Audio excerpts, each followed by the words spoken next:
ദൈവത്തിന് മഹത്വം. യെശയ്യാപ്രവചനം 12-ാം അധ്യായത്തിൻ്റെ 6-ാമത്തെ വാക്യം. ഇസ്രായേലിൻ്റെ പരിശുദ്ധൻ നിങ്ങളുടെ മധ്യേ വലിയവനായിരിക്കാൽ ഘോഷിച്ച് ഉല്ലസിപ്പിൻ.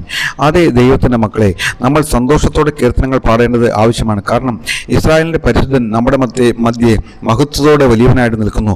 നമ്മുടെ മുൻപിലുള്ള പ്രശ്നങ്ങളെക്കാൾ അവന് വലിയവനാണ്. നമ്മുടെ മുൻപിലുള്ള ബുദ്ധിമുട്ടുകളെക്കാൾ അവന് വലിയവനാണ്. അതൊരു രോഗമാകട്ടെ, ഒരു കടഭാരമാകട്ടെ, ഒരു എതിരികൾ മൂലം വരുന്ന പ്രശ്നങ്ങളാകട്ടെ, എന്തു തന്നെയാണെങ്കിലും ആ പ്രശ്നങ്ങളെക്കാളും വലിയവനാണ് നമ്മുടെ ദൈവം. ഒരിക്കൽ ശമരിയ സ്ത്രീ കർത്താവിനോട് ചോദിച്ചു, ഈ കിണർ ഞങ്ങൾക്ക് തന്നത് യാക്കോബാണ്, ഞങ്ങളുടെ പിതാവായ യാക്കോബിനേക്കാളും നീ വലിയവനാണോ? അതെ, നമ്മുടെ കർത്താവ് യാക്കോബിനേക്കാൾ വലിയവൻ, അവൻ ദൈവാലയത്തെക്കാൾ വലിയവൻ, അവൻ എബ്രഹാമിനേക്കാൾ വലിയവൻ.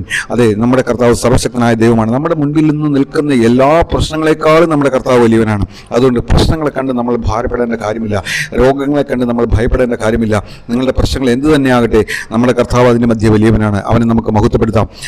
അവനോട് നമുക്ക് പാട്ടുകളെ പാടാം, കീർത്തനങ്ങളെ ആലപിക്കാം. കർത്താവ്